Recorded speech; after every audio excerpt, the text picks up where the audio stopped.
Okay, here we go. Principles of nutrition, lesson B. And essentially what we're going to be doing here is building on the knowledge that we sort of gained in the last presentation. So there we looked predominantly at macronutrients and what their role are in the body. Today we're going to look mostly at something called micronutrients and what they're all about. And micronutrients are vitamins, minerals, and phytonutrients. So, vitamins are organic compounds that are essential for life, and the word organic meaning naturally occurring or generated by nature. So, these things that are generated by nature that we need to have in our bodies to live a happy and healthy life. We have minerals, which are also essential for us to live a good life with a well-functioning body, and we have phytonutrients. They're not essential, but they are beneficial in helping us to be more healthy. And vitamins are first up, and we only need vitamins in small amounts, and they are synthesized or created by plants. They're used and stored in animal tissues, and there are some vitamins that are fat soluble, so that they are transported and move around with fat in the body, and they are A, D, E, and K. And then we also have some water-soluble vitamins. So the water-soluble vitamins are the ones that can be broken down by water, and they are the whole B group and also vitamin C. And they all have a sort of real wide variety of real specific functions in the body that we'll break down in some of the later slides.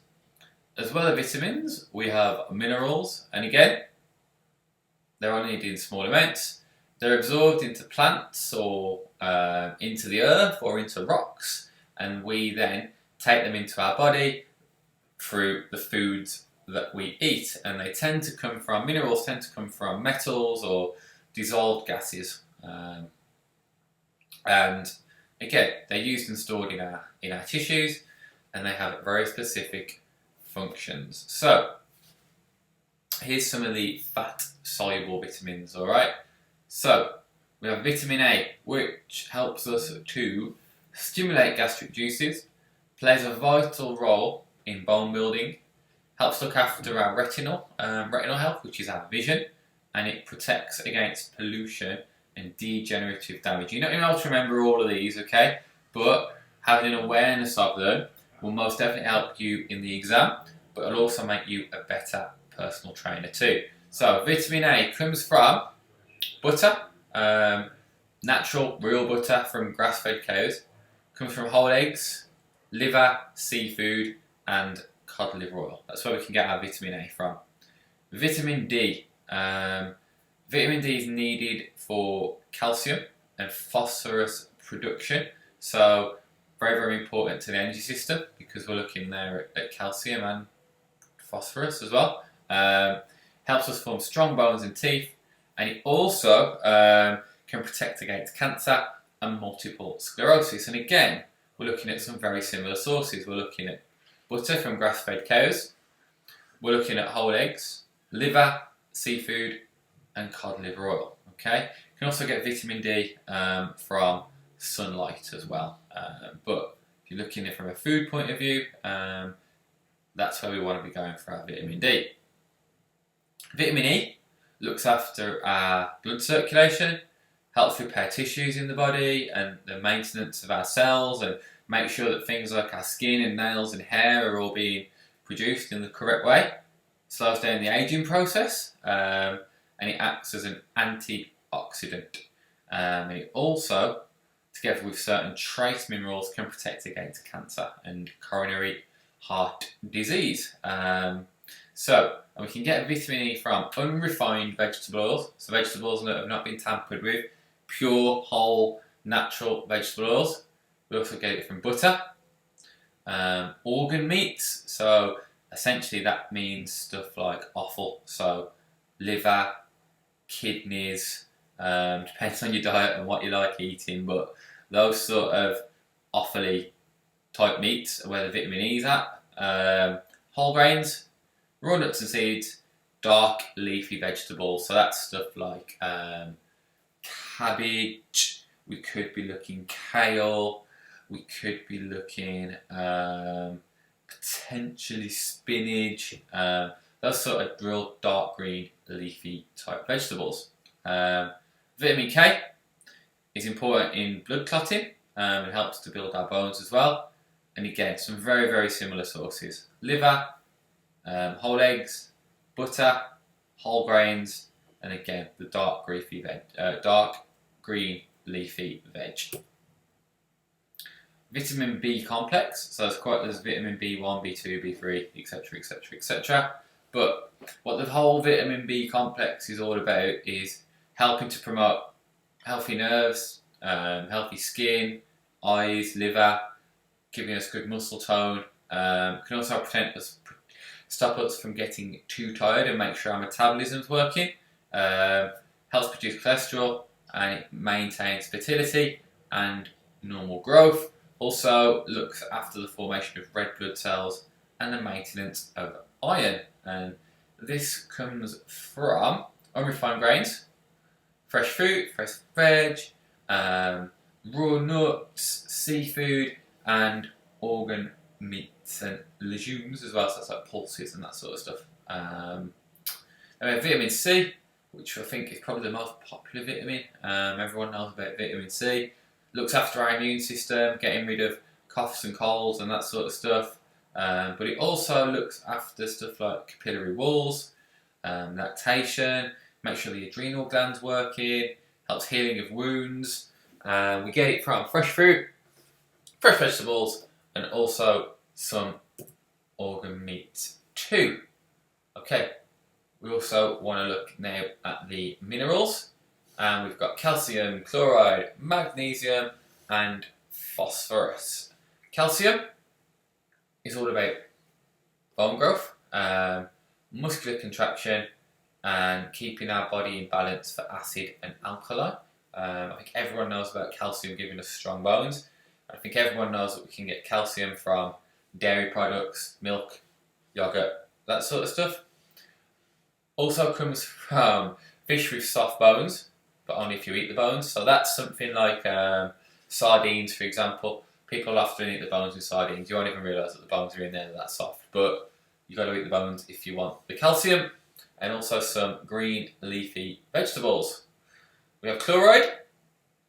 Chloride looks after our acid and alkali balance. It aids protein, carbohydrate digestion. Comes from unprocessed sea salt and also coconut flesh. Magnesium. Magnesium looks after nerve transmission, bone formation, metabolism of carbs, absorption of other minerals, tough an animal. And magnesium can be valuable if you're feeling a bit sore after a workout. If you're quite prone to getting the DOMS, then magnesium can help take away that DOMS, and that comes from, again, unprocessed sea salt, fish, dairy, and nuts as well. And then we have phosphorus. Phosphorus helps the bones to grow, looks after our cell growth and makes sure that's okay, and also helps to regulate our kidneys. Comes from animal produce, whole grains, nuts, and pulses. Final minerals are potassium, sodium, and sulfur. Potassium looks after fluid balance and cellular chemistry, and its sources are again sea salt, nuts and veg. Sodium, essentially purest form salt, helps fluid balance in the body, helps your nerves are working correctly and that cells are functioning in the right way, and that can come from again unprocessed sea salt, zucchini, which we tend to call courgette in the UK, and meat-based broths. Then we also have sulfur. Sulfur helps us protect from infection, make sure our cells are formed in the right way, helps to form cartilage and skin, and also protects against radiation and pollution of the body. Comes from cruciferous vegetables. Cruciferous vegetables are things like sprouts, cauliflower, broccoli, those sort of vegetables, eggs and dairy products. There's also these trace minerals that, again, they can help. We need to have them in our diet, but they are trace minerals, so we only need them in very, very, very small, small amounts. And you can have a read through those on there, but we're not going to cover those in any great detail. Okay, healthy balance. So now we know what all the minerals and vitamins are all about. We have something called the Eat Well plate, and the Eat Well plate is something that was brought out by the Food Standards Agency, which is essentially part of our government here in the UK. And this Eat Well plate essentially tells us what we should be eating each day. So if we were to look at the plate and we were to give each of these areas a rough percentage, you might say that was about 30% of the plate, that was about 30% of the plate, maybe 2/20s, or a bit smaller portion there. My maths don't quite add up, but essentially this plate is a representation of how much food we should be eating from each of these food groups each day. So a real good, real big proportion, maybe 20 to 30% fruit and veg. 20 to 30% comes from bread, rice, potatoes, pasta, essentially starchy carbohydrates. 10-15%, we're looking maybe milk and dairy foods. 10-15% coming from meat, fish, eggs, beans, essentially non-dairy sources of protein. And then we've got a little sliver here, a little tiny bit for foods that are high in fat and sugar. So essentially chocolate bars, cakes, crisps, fizzy pop, all that stuff that you know is not really very good for your health. In order to help you, we don't normally do this very much on the online presentations, but to help you, what I want you to do, pop the video on pause, and we're going to have a go at the group task. So list down at least 3 foods that you currently eat regularly from each of the groups on this Eat Well plate. Okay, and I'll give you some examples. Just while you're working on it, you don't necessarily have to put it on pause. But while you're working on it, if it was me, I'm looking at fruit and veg. So I'm going to be going in the fruit and veg section. I tend to have quite a lot of spinach each day. Bananas, I'm very keen on. Apples, oranges. I do quite enjoy eating those. Stuff that I eat most days, I'd say I'd go with that. Stuff that's in my diet, but I don't necessarily eat it every day, could be really varied. I'm looking carrots, cauliflower, peas, peppers, onions, grapefruit, cucumber, lettuce, yeah? Any of these things could be coming from the fruit and vegetable group. Really simple in there. Bread, rice, potatoes and pasta. So in there, I very much like to eat cereal. Quite like eating granola. I do like my brown bread, and probably going sweet potatoes as well, which I'm quite keen on. Move around, I've got milk and dairy, so tend to have quite a bit of yogurt in my diet. A little bit of cheese here and there, and also like to go and sometimes milk. I do like cereal, so tend to have that with milk quite a lot. Okay, foods and drinks that are high in that sector. Personally, I'll try and stay away from them, but your examples are going to be stuff like cakes, biscuits, fizzy drinks, those sort of foods there that we know are not particularly great for us. Sorry. And then we have meat, fish, eggs and beans, so anything really. It could be your particular favourite cuts of meat, so it could be like, you eat quite a lot of salmon, you eat quite a lot of chicken breast, you like your turkey steaks. At the weekend you tend to have some sort of joint of meat, Sunday lunch type pork shoulder or belly draft, whatever it may be. That's what you're going to be looking at there coming out from that segment. You've also got the eggs and beans, so stuff like cannelloni beans, kidney beans, those sort of beans. And then once you've sort of written those down, have a think about options. You could swap, foods that you currently eat regularly from each of the. So identify 3 healthier options you could eat.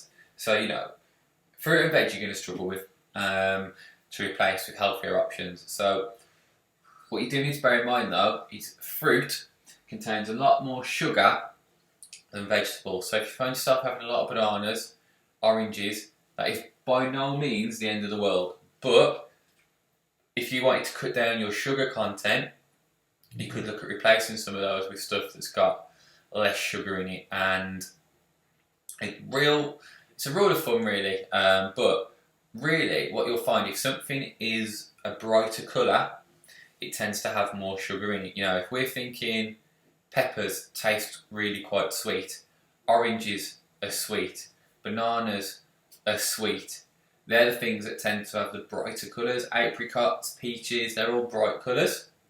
Stuff that is green, and particularly darker green, tends to have less sugar in it. So stuff like broccoli, cauliflower, lettuce, what else could we go? Cabbage, we could go green beans, all those sort of kale, all those sort of vegetables tend to have less sugar in them. So that's the way you could look at being a bit more healthy.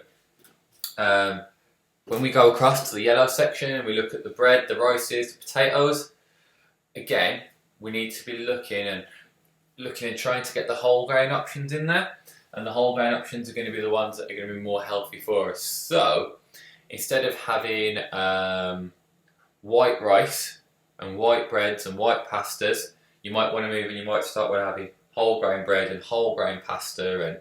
And I said that I was quite keen on granola, which has quite a high sugar content. I could look to have a whole grain type cereal instead, and look to make sure that you've not got too many refined carbohydrates in there.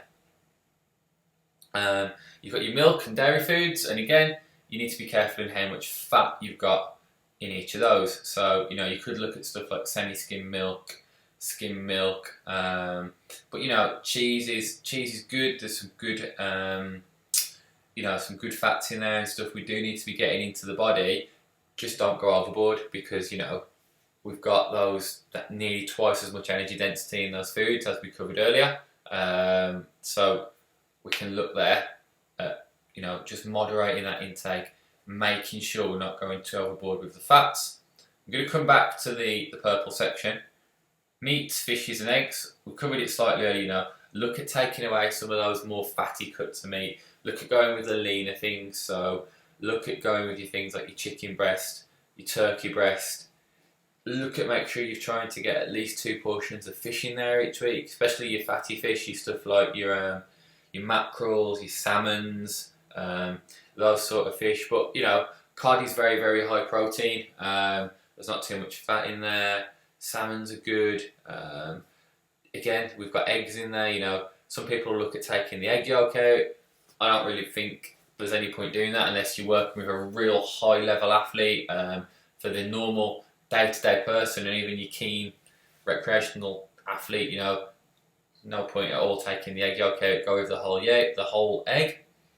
And then the area where you'll be able to make the most difference is within this fatty food area, the stuff that's high in sugars. And are we looking at having maybe carrot sticks and cucumber and hummus as a snack rather than going for a cake? Are we looking at, instead of having crisps with our sandwich at a lunchtime, we're looking at getting some fruit or some veg in there instead? Are we looking at, instead of having fizzy pop, we can have something like a squash instead, or a water that's got some fruit in there to give it some flavour? That's the area where you're going to get your big wins from. So that's the Eat Well plate, and we should now know all about the micronutrients and what they're all about and what they do. Should be able to explain the main food groups and the nutrients they contribute to the diet, and have and identify the calorific value of nutrients, which we've done, which is the 4, 4 and the 9. I know that one was a little bit me reading off the slides for quite a bit of it, but that is the best way to get the information across. So, need to have a recap. have a recap, and I'll see you at the next presentation.